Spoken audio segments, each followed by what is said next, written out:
Welcome to Network Capital, Stephanie. Here we try and demystify career principles of interesting people. You've had a great background in a wide range of spaces, policy, technology, journalism, what have you. I would love to hear from you about how you want to describe yourself and what's the best way for listeners to get to know you.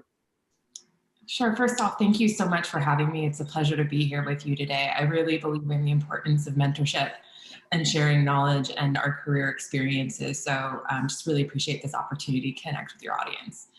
So as you probably saw from my career, I had a very unusual journey, I would say, to where I am now as a deputy director and senior fellow at the Atlantic Council's Geotech Center.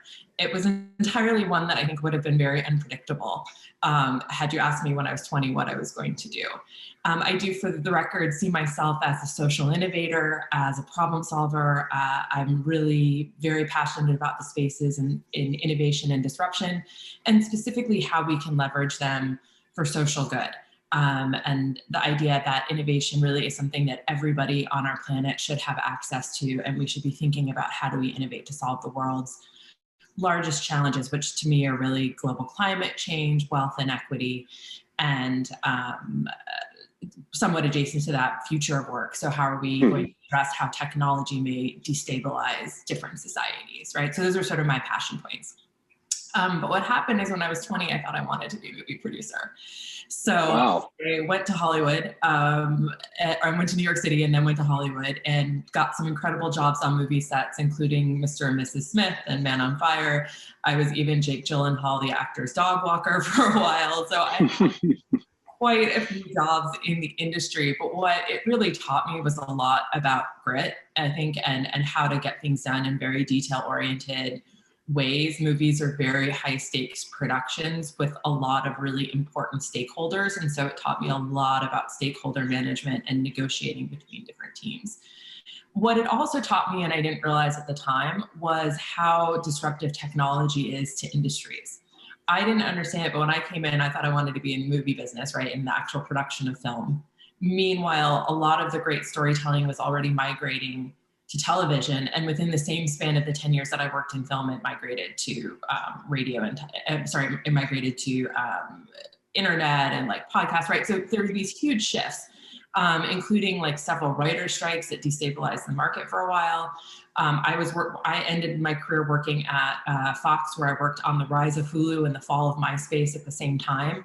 So it really, it illuminated how much disruption plays a role and how difficult it can be for large-scale companies to understand how to really penetrate these new businesses. So that was kind of the first chapter of my career. I then used business school to pivot. Went to a local university, University of Southern California, Los Angeles. I just hybrided two things. I used to work at University of Southern California, but this was UCLA. UCLA, yeah. All right, thank you. So I was at UCLA and got my degree, where I would not recommend doing this, but I was in business school and went, I need to pivot. I need to change from this film thing. I think that chapter's done. But I was fortunate enough to hear an inner voice that said, you believe that telling stories changes people's lives. And so when I listened to that voice, I began to look in corporate social responsibility and social change job sectors, and was really fortunate to land on this incredible opportunity at the XPRIZE Foundation, which again is a local nonprofit based in, well, it's a local global nonprofit based in Los Angeles area. And they had the most incredible mission, which was to design these incentive prize competition that challenged teams of innovators to tackle the world's biggest problems. So we were working on issues like ocean health and global learning, and how do we bring tablet-based education across the globe, and how do we build better ocean pH sensors. I personally, while I was there in the 4.5 years I was there, designed prize competitions in artificial intelligence, so the IBM Watson AI XPRIZE, which is an active prize competition. Yeah. I designed competitions that unfortunately didn't launch, but were huge seminal development experiences for me in flying cars, in tissue engineering and organ generation. I worked on a host of other issues, including soft skills, post-traumatic stress, just a variety of topics. I must have worked on 22 challenge investigations while I was there. And our role was very comprehensive, everything from how do we do the research, how do we aggregate information across experts, all the way to client management, program design, budgeting. It was really an incredible opportunity. Plus, we were out there on the front line speaking. I will say, for those of your audience that are thinking about working in nonprofits versus corporations, one thing that's pretty incredible about nonprofit opportunities is a lot of the growth really requires the team members stepping up. And so in a nonprofit space, you can often get opportunities to be out there speaking, to be out there really kind of developing your career in exciting ways if you're willing to put in the extra legwork. So we got to go to conferences and speak about our work. We really were very, you know, kind of used in really incredible ways and just developed a wealth of experiences. It was probably one of the most formative times in my career. I then went on to University of Southern California, where I became a lecturer in innovation, design, and disruption, and then came to the Atlantic Council, where I'm really bringing my design thinking, my prototyping skills, as well as my client management skills to bear within our program. And now I'm currently managing or co-managing with Dr. David Bray, a team of 14. So it's been a really— What an interesting career. Thank you. You know, as somebody who's, you know, who's been an actor and still dabbles in acting, I love that you spent 10 years in Hollywood. It taught you grit, among other things. I'm pretty sure there are lots of lessons. Could you tell us about a few that jump out? Like, what did those 10 years teach you that helped you do your job today at the Atlantic better, or it helped you at XPRIZE? Yeah, probably the number one is don't take no for an answer, which sounds sort of perhaps a bit cliche, but was really true. I mean, I learned to pick up the phone and call anybody and ask for anything. And I also learned how to like push for what I needed. It was very, you know, at times it was very much a pressure cooker kind of job, but I learned how to ask nicely for what I needed but also be really persistent in that. And so I think that was really probably the top number one lesson. For me too, what surprised me about that experience was the joy that I personally get from working with experts, and how great it is to be around people that really know their stuff. What I hadn't realized about the movie business is by the time you get to these A-level films, everyone on the set, not just the actors, is at the absolute pinnacle of their career. So working with the best stunt people, the best greens people, you know, people who are set dressing, like the best makeup artists, the best costumers. And when you start to ask them what they know and how it informs their work, that's just a really powerful learning opportunity. It's for me, I just obviously by being a dint of being at the Atlantic Council and the steps that subsequently followed my movie career, I just love working with experts. I love people that are able to go deep and know a lot. And I love seeing what the differences are between what they know. So I would say those are probably the two biggest lessons learned from that time in my life. Essential for business, essential for nonprofits. But I loved what you said about, you know, people trying to make a difference in the nonprofit space. You really need to do above and beyond and rise up and get into the thick of things.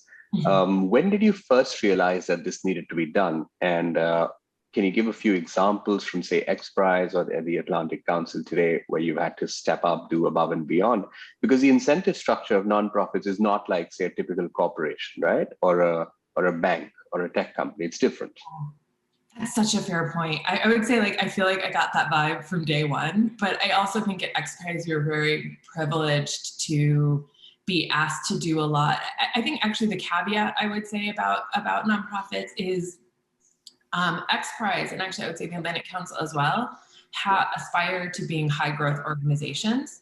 So they aspire to growing the body of work that they do, right? So XPRIZE wants to do more competitions. The Atlantic Council wants to do more thought leadership, more research, more work, right? And all nonprofits do to some extent, but that appetite may be different. So I think for the high growth nonprofit, those opportunities really present themselves because you're really only paid to do the work you're currently doing. So all of the work that you want to be doing sort of is spread across, and the sense of prospecting, the sense of trying to develop those lines of business are really kind of spread across the entire team to develop, right? And things are such that if you have an idea that fits within mission and are able to make the case for why it should be something that is funded, and if you can even go out and find the funders, it's usually very hard to say no to those kinds of opportunities as a nonprofit when they come along. So I think my tip to folks thinking about how to leverage their experience as nonprofits is getting really keen on the mission, understanding what your leadership thinks about that mission, and then bringing as much as you can those aligned ideas. And I probably the survival skills in a nonprofit aren't that different. It's about learning how to, step up, ask for those opportunities, ask for what you want. But like anywhere, I think you also need supportive leaders and supportive managers that see the value of their team and understand that you can empower your team to be out there on the front lines doing that kind of work. And without that, I think we're sunk. And I would say, I think our careers are too exciting. The work opportunities in this new age are too interesting for folks to stay in positions that don't excite them and drive them and make them feel like they can make a meaningful contribution. As a student of kind of the abundance mindset, I think work is one of the places where we tend to get most trapped in a sense of scarcity. We think there are no other jobs out there. We might think like, oh, no one else is going to hire us, when in the reality is for those folks getting into these new career spaces, there's lots of opportunities out there. And I think that's the illusion that we have to crack. Yeah, that's so true. Could you tell us a bit about the abundancy mindset and how do you, put it in practice in different settings? How did you put it in practice in Hollywood, at XPRIZE, and now at the Atlantic Council? And I forget, you were also a professor, right, at USC. How did you teach abundance mindset to your students? Thanks. So I would say I had no clue about the abundance mindset at all until I got to XPRIZE, where Peter Diamandis, the founder, was known for his sort of abundance philosophy. It's the title of his book. And I think that was sort of eye-opening. Well, XPRIZE was eye-opening because it was an introduction to some lines of thinking, one being about exponential growth and the idea that technologies are really compounding right now. And we're in this era of potentially super high growth and huge technology impact and overlap. So that was the first piece. But the abundance mindset that he really sort of aspires to, and I think others have put these philosophies out there as well, is just really trying to tune into even though we think some problems are unsolvable, that there may be ways that we're not seeing things that we can step back from to really perceive that there is greater opportunity. And I think this philosophy has two pieces to it. Like, I think that on one hand can be true, but we also have to really acknowledge that for those who are vulnerable, who have severe mental health challenges, who, these things may be harder. And so I don't want to just come across as like being pro-abundance without accountability for what the state of things are in the world. That was certainly something that I think the social work community and the time I spent there as a lecturer taught me as well. But I think that idea of reframing, and what I've since learned about research around kind of abundance thinking, is that innovation, creative thinking really hinge on the ability to see the art of the possible. So you have to be able to step back and reframe and say, what is possible within this? How can I see this problem differently? How do I redefine the problem or part of this problem so that it's solvable? Right. And if you can't get to that first step, all of the sort of pathways of innovation are foreclosed to you at that moment. And so I'm extremely passionate about that way of trying to help people see. So that started at XPRIZE, right? The idea of prize competitions being used to say, let's take a team of innovators and go, how do we solve this? And I think what I loved about that time was we never had to bring the solution. We had to learn how to craft a problem in a really specific and kind of special way and I found subsequently that most people don't know how to do this, where you don't actually define the solution. You really start to define, here's the criteria and the boundary conditions. Let's explain the use case and then figure out what works. So that was there. I then took that forward to the social work community as part of University of Southern California. And really taught a bunch of social work students about this skill set, which had not really kind of made its way into that industry, primarily because, especially in the US, the social work community is so inundated with, they're the front lines of most of our social problems, and so they are entirely overwhelmed, under-resourced. So the image I always get in my mind when talking with them is like folks trying to bail out a sinking boat, right? Like they are just trying to keep the boat afloat. And it's really hard to get folks who are in that kind of crisis mode to say, okay, let's actually, how do we repair the hole? right? Or how do you, and especially in a world where they're like, we've gotten no resources, we've gotten not a lot of support. So it was a real growth challenge for me to figure out, how do you help people who are in this front, sort of frontline space step back and begin to see this problem differently and try to go about solving it in a different way, recognizing too that you have a whole pipeline where you might have to be triaging the end stage of a problem. Like you can't leave folks who are addicted to opioids addicted and just say, I'm going to prevent opioid addiction. You have to deal with the crisis at the end of the pipeline too. So, but yeah, it's trying to help those students step back and say what's possible. And what they taught me is that we especially have to be really considerate people who've experienced trauma, because those who've experienced trauma have much less of a pathway into abundance mindset for a lot of different reasons. So I kind of covered a lot of ground, but this is an important topic to me, and it has had lots of threads throughout my career. I love the way you spoke about defining the problem. Could you explain that with more color, more details? Because I feel that's such an important mental model for anyone looking for, say, who's struggling to find jobs in the COVID-affected workspace, anyone looking to solve a problem which seems impossible. What are some ideas or insights that they can look up while they're trying to define the problem?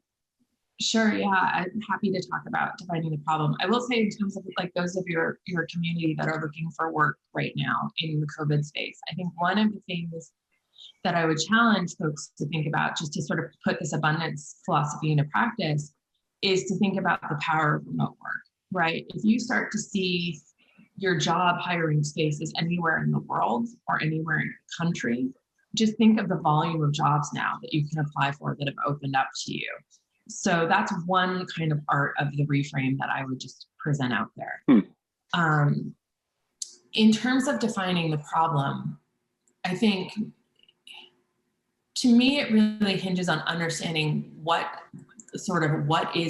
there's a couple pieces to it. One is, can you try to frame a positive or the problem state in something that, there's not a lack of resources, but how do we say,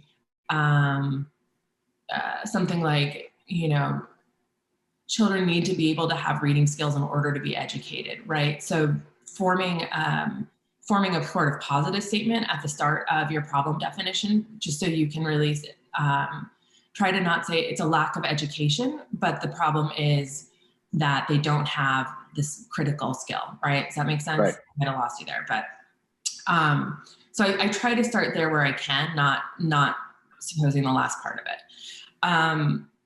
In terms of really the problem definition, I think it's about researching and understanding. So let me give you an example from my career. When I was at XPRIZE, we worked on a flying car competition. And that's fascinating, right? Imagine working on things like flying cars. It's incredible. It's pretty wild, right? So we stopped as a team and said, well, it started first with a conversation about where are there gaps in transportation, right? And we sort of looked at this like mid-distance realm and said, well, there's kind of this whole commute, like if we could expand the range in which people could live and commute to work, that would have a real change on society. So we began to look at what were the distances. And then we funneled down to say, well, it does seem like there's this air transportation opportunity because it doesn't require infrastructure. Then we stepped back and said, well, okay, so why don't we have this, right? What's been all of the barriers? And we looked at things. We looked at safety. We looked at regulation. We looked at the technology. It turned out that the technology and actually even the automation was really advancing quite quickly. What the barriers were more regulatory, and they hinged really somewhat on safety, but less than you might think. It really came down to noise as being the problem. Oh. So when we started looking at it, we said, well, how do we create quiet vehicles and then actually have them compete on this metric? So we framed a competition that actually said, now, here's the problem to this group of solvers, develop a flying car that's, safe according to some set of metrics, that's quiet within some frame, and then we'll award the prize accordingly. And so that's a lot of how I think I learned those problem defining skills. And so that's kind of how I would talk about problem solving or even teach it in a classroom. But primarily what I would say is I would coach your audience to think about really understanding what's the use case. So how is something going to be used? And then from there, using that to scope the problem. So going back to that reading example, it's not just about saying kids can't read, but it's about saying what's the paradigm for learning in a particular classroom in a given community. What's the nature of the students and the challenges that they have, and then scoping and describing that as the problem state. So that's sort of how I would bring it full circle. Fantastic. What brought you to the Atlantic Council, and how's your career progressed here? I'd say I'm very new at the Atlantic Council still, so I think it's progressing beautifully, but it's also still that exciting time where I'm still working with my team to really develop the work that we do and the projects that we're doing. And we're in a very entrepreneurial state. The center that I'm a part of has only been open for about a year. So we are still very much in building mode, which is just a really exciting place to be. The reason I got here was probably primarily relationships. So I met the Center Director, Dr. David Bray, at XPRIZE. He had advised us on our AI and cybersecurity competitions. He and I had always stayed in touch. He was a very unusual, very creative thinker, and I really liked what sort of how he brought new ideas to the table. So we'd always stayed in touch and looked for that right opportunity to work together. And when COVID hit, I decided I was ready for change. He put out there that he was looking for a deputy, and we started to talk about our skills and how we align and realized we would be a really good fit. I bring a very complementary skill set to what he brings to the table. And so it's a really exciting leadership partnership because of that. So we try to really leverage what we see differently and bring that to our team and make it useful in the development of the center. And it's been an exciting go of it. So just to tell you a little bit about what we're working on here, we are developing initiatives in artificial intelligence in government, specifically with a focus on data. We're really interested in non-traditional players in the geopolitics of technology. So we're really interested in tracking how are companies shaping geopolitics right now. You know, when nation states have the wealth of countries, how does that change the nature of how we might think about governance? So we are looking at that as an issue. We also do follow and track US tech policy. But our goal here is to convene really great discussions, bring forward lots of new ideas across multiple technology spaces, and then ultimately to stand up and projects that actually test out new ways of governance, new ways of using tech for good, all with the idea of how are we really contributing to global peace and prosperity. That sounds like a powerful mission and an energizing one. That I just hosted some people from the Oxford Internet Institute last night. And interestingly, they were talking about very similar issues. It's such a massive problem to look at, right? And we're in the early stages of tackling it. What's the mission of that center? And so far, what are some projects or initiatives that are exciting you? We really have a broad mission. It is really anything to do with artificial intelligence, technology, and data that drive towards global peace and prosperity. And we really use that very much. David and I use it regularly as a litmus test for what we're going to do. It's taken us into some really surprising spaces. So our portfolio includes everything from like space and satellite technology to agriculture technology, to a lot of work we want to do. We ended up focusing a lot of our interest in technology computing around data and how data is used and shared between groups, because we think that's really the primary driver of artificial intelligence. We've also had a lot of conversations about diversity in technology and the workforce pipeline.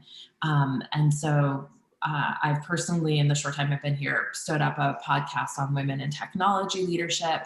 We're co-developing that right now with Amazon Web Services.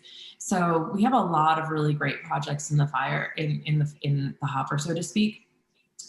We do a lot of broadcasts. So we do a weekly Geotech Hour podcast as well as a lot of different convenings with our partners on a broad range of issues. So yeah, we really have a very exciting portfolio of work, I would say, at this point.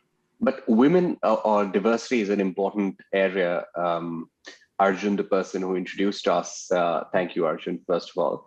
He told me that that's a huge passion of yours, and on Network Capital is a huge passion for us as well. We have 100,000 plus strong community, and more than 50% of them happen to be women. And we are incredibly proud of that. But that's not the norm, right? Whether it comes to work or in tech, especially when it comes to AI, cybersecurity, we aren't seeing as many diverse voices. So what's your vision? Like, how might that space change? What are some interventions that you've observed in your rich and diverse experience that seem to really be encouraging towards women taking up roles in these sectors? Yeah, I mean, I wish I were an expert in this space. I really am a student in this space. I think like many. Aren't we all? I think we're all sort of figuring this out. Yeah. We are. I mean, a couple thoughts on that. So first off, just congratulations to you and the effort that you've put here. I think one of the thoughts that occurred while we were developing our podcast vision is just the importance and that women's leadership is scarce. And so we actually do need, as we talk about making it more abundant, by getting women front and center. And hearing from them and recognizing their ability to provide perspective, lead, be asking them about their work is really mission critical. And this goes, I think, for any diverse stakeholder group of leaders that have achieved success in that space. I think the really hard part, though, about the work ahead is the importance of challenging all of the social norms that surround different groups and sort of their relationship to kind of the traditional way of doing things that include, to some extent, especially in the US, kind of the sort of patriarchal structure that still remains, especially at the highest levels of leadership. And what I mean by that is we have to really look at some of the unspoken social rules and also the level of risk. So people, I think, experience different level of risk in going after career ambitions. And that may be based on how much social safety net or financial cushion they have. It may be based on how they were sort of indoctrinated into workspaces. So I find that as leaders, one of the things we have to be really critical about is not subconsciously trying to even steer our female employees to behave differently. I think there are different expectations sometimes just based on like how people are expected to behave or show up that go back to these unspoken rules. So really challenging those assumptions. I have a bunch of really young kind of go-getters on my team, and I have to really challenge myself even to say, how do I make sure I'm not quashing that energy, that vibrancy, that ability to go out and do things through even maybe what I learned because I got my hand slapped, right? So, and it's when I was talking with my mom about just the generations, and she was saying how she looks at me as being much more of a risk taker and a go-getter than even she was in her career. And we were sort of talking about how we have this responsibility to like pay it forward, even though at times for us, it's uncomfortable or it doesn't feel like the way things were done for us. I really firmly believe that the next generation of solutions lies with the next generation. I think we have this just incredible opportunity right now because of the conversation, certainly in the United States, with the conversation that's happening around Black Lives Matter, with the issues that have come to light about the unfinished work that we are needing to grapple with around racism in this country, that we have a whole new opportunity to work towards another level of equity and equality. I know I'm running a tear, but let me make one other point, which is I think the other part of this is we have to address the wealth gap between careers, between nations. If we don't do that, I think all of our hopes of parity between different populations is not going to be achieved. And part of why I'm so passionate about working in tech and artificial intelligence is I believe that that's where wealth is going to be made. But we can also see in the data that there's huge disparities. So how do we make sure that we're pushing those women, not pushing, but encouraging those women to move into the spaces, welcoming them when they're getting there, valuing their different viewpoints. All of this is like the huge work that has to be done. And frankly, I'm not sure I have all of the solutions, but I try to really listen to those that are offering new paths forward. Yeah. You mentioned about managing 14 people, all of them might be coming from different age groups, different, perhaps different countries, ethnicities, origins, etc. How does one manage a team of 14 in a setup like the Atlantic Council? Are there some best practices? Are there some structures that you've put in place? How do you go about doing it in a Zoom-propelled world? If there are best practices, please provide them to me, because I think we are learning on the fly. I will say what helped me is I spent 2 years at USC teaching virtually. So for me, virtual interaction was really quite comfortable coming in. Oh, you taught virtually at USC. That's amazing. Yeah. Yeah, so I've been virtual for 2 years or more. I mean, I had the opportunity, I don't live far from the university, so I was able to go in and from time to time and have that human connection. But I am very comfortable in virtual and had to learn a lot, like the hard way about teaching in virtual classroom and how it changes how people's energy comes across. Even little things like the delay in Zoom, like I'd make a joke and there'd be crickets for a while. And then people would laugh and be like, oh, wait, I have to like see if this lands. So in terms of this team, I think what was really exciting, and I have to give credit to David, who had been on the team and developed the center for almost a year before I came aboard. The team was culturally in a really healthy spot when I came on, and I was really pleasantly surprised. I wasn't sure how folks were going to be feeling kind of in the COVID of it all. I think we had so many young professionals that were just starting their first job that they didn't really know any differently, and they're somewhat a bit more digital native, so that helped us. I think what some really like basic tactical things is in a virtual world, you have to be really careful about communication over Teams and email and the tone of it.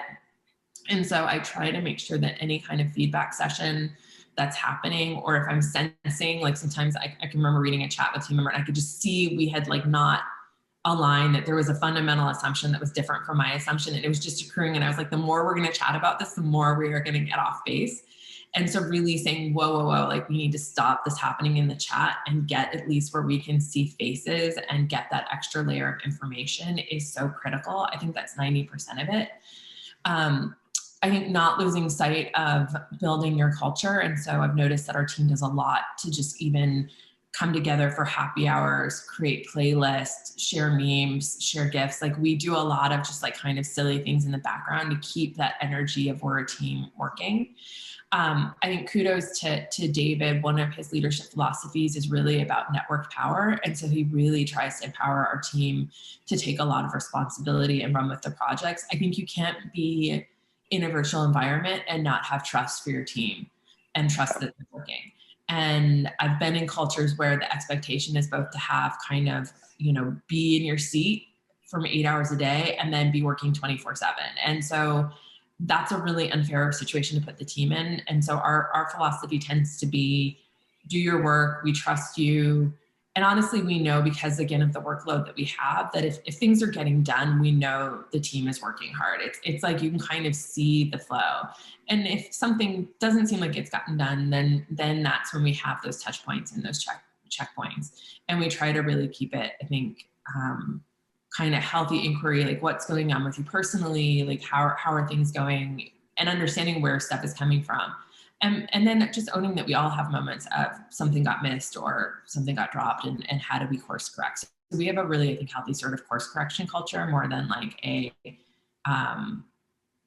and more of a like go forth and do, and then we'll kind of re-steer or help where we can. So I think David and I really see ourselves more as a support system for the team in some ways than like the leadership of the team, if that makes any sense. I think psychological safety is so important. I read Amy Edmondson's work, and I was really blown away by how frequently it is used these days when it comes to managing in the virtual space. But I also love the fact that a couple of professors in the West Coast, they wrote a book called Humor Seriously, about the importance of humor in basically at the work setting. And those professors also had Amy's work brought about in their book. So important for teams to connect on things beyond just work to build that kind of a setting, especially when you're working for problems that are hard to define, like AI in the world today. It can mean anything and everything. Can also get intimidating at times. So important to have those kinds of things in place. When you look at a day in your life, I see that you've carved out a space in deep tech, even though you are not per se trained in deep tech. Your background is business, management, film, and you managed to create a very meaningful role for yourself. And when I look at you, I see that even when somebody is not coming from, say, tech, you can still have a meaningful role in that space.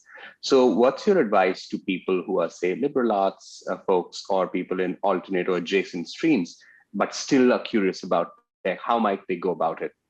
Yeah, so I really went through this journey on the artificial intelligence competition that I designed, because I think I can kind of remember my boss coming to me saying, "You're going to work on an artificial intelligence competition," and I was like, "What's artificial intelligence?" Right?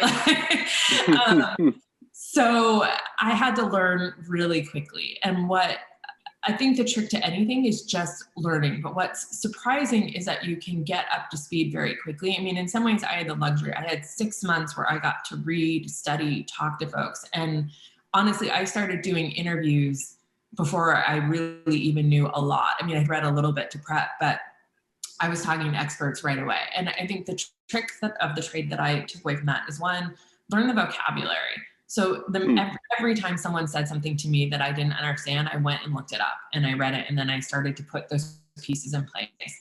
I'm a big fan. I think what's exciting about the world we live in now is there's a ton of great writing out there that's accessible. So I really gravitate to, forums like yours, to the sort of tech friendly, like I still listen to Marketplace and Wall Street Journal Tech Daily. I love MIT Tech Review. I even find some of the consulting companies like Deloitte and McKinsey write incredibly accessible things about tech. I mean, I think so much of my career is about sort of tech translation. And in order to do that, that's about understanding the use cases in which technology can be used, understanding kind of where the boundary constraints of what AI can and can't do, and then sort of translating that in conversation. So I also don't presume with any expert that I'm dealing with to tell them that I'm an expert. I'm something of a technology generalist, so I have a good sense of technologies and the roles they play. I know when things, from just working across different technologies, when certain kinds of ideas are important or jump out. And I think the other trick that I would say is having the courage to ask kind of what you think are the dumb questions, and just put out there, like, what do you mean by this? Or what is AI? And hearing what people have to say, even if you think you know the answer, and then really listening carefully to see if what they say is different. That was probably one of my number one tricks to really getting like really wise, insightful information, is having that courage to say, I think I know the answer, let me ask, and then getting a totally different answer and going, okay, I really didn't know. But you have to, that works about 50% of the time. So you have to have a courage for those moments when people are like, why are you asking me this? I love the phrase that you called tech translator. I think in today's world, it's so important for organizations of all sizes to have people like you, people who bring different networks, different skill sets together. Because without tech translators, I don't think the information really scales and connects. And I think we live at a time where everybody doesn't need to be an AI expert, but people do need to have an answer or an opinion how AI might disrupt their industries, their work lives, their personal lives, and so forth. So I think what you're doing is a really important job. I wanted to just conclude by asking a few more questions about how a day in your life looks like, and what are some parts of your job that energize you most? Well, I mean, I think, no day looks the same. Some of my That's the definition of an exciting job, right? Right, for sure. And frankly, right now, because of where we are in the center and the skills that we have across our team, a lot of my work right now is really focused on our partnership and stakeholder management. So my job is to make sure that we have happy partners, happy clients, that we're developing new lines of funds for our center, because that's how we get to do the really incredible work. And so I'm really privileged to get to be on the front lines of those conversations, trying to help make the case for why people should trust us and become part of our larger Atlantic Council community and team. And I take that really seriously. I'm also really charged with a lot of the day-to-day functions and management of our team. So I'm doing a lot of things to mentor and coach our team behind the scenes, as well as just ensure that our center operations are happening smoothly. I also am really charged with ensuring that we're implementing our center's agenda. So I take a look at all of the thought leadership strategies that we put forward, especially, because David's such a creative thinker, I often look to him to see what's kind of the strategy he wants us to set. And then I'm really sort of charged with how do we then translate that to execution. So my day-to-day is usually full of tasks that involve that, whether it's meeting with my team, meeting with clients, preparing, different kinds of materials, that kind of stuff. So probably the actual day-to-day work doesn't look as glamorous as when I get to do the deep thought work, or, get to really dig in with partners about how do we get to, or design our next program. That's when I probably light up the most. In terms of the work that I love, I love getting to think about these tech issues. I love getting to think about how we design program services. I love getting to think about I love getting to think globally about these issues. Like, how do the choices we make here in terms of the work we do, the research we do, impact the global community at large? And then above all, I love getting to work with our team, shepherding them, helping mentor them through their work, through their challenges, and trying to support them where I can. So I get to do a lot, but I also have a lot of really great touch points in my work where there are a lot of things that, really excite me and challenge me and help me grow every day. So I think as you probably can see from my career, I feel like one of the areas I've been incredibly fortunate is in work and the kind of work I've gotten to do. I've always had something that I loved in any job that I've had. And so that's really, to me, true opportunity and true privilege is to love your work. Yeah. Stephanie, it's been a real pleasure speaking with you. And I want our entire community to connect with the Atlantic Council that you've set up and all the initiatives. What's the best place for people to find the work that you guys do, and where you put out your podcasts and other sessions? I know that now Clubhouse is also on your radar. So tell us how people can find you. Sure, absolutely. So first off, you can all find me personally via LinkedIn. I think I'm just Stephanie Wander on LinkedIn. I don't think there are that many of us, so I'm pretty easy to find in that way. In terms of our center, just visiting the Atlantic Council Geotech Center homepage is a great way to come check us out, easily Googleable. That'll give you really a feel for our robust portfolio, but I'm honestly happy to connect with anyone. So don't hesitate to send folks my way if anyone wants to connect further. Awesome, Stephanie. It's been such a pleasure, and we can't wait to host you back for some of these cohort-based fellowships that we host in technology, policy, writing, and deep tech. Thanks so much for your time, and look forward to speaking and meeting you in person. I really appreciate this opportunity and would be delighted to do anything I can to support your community. So please don't hesitate to let me know how I can be of service. Thank you so much. Thank you, Stephanie. Bye. Take care.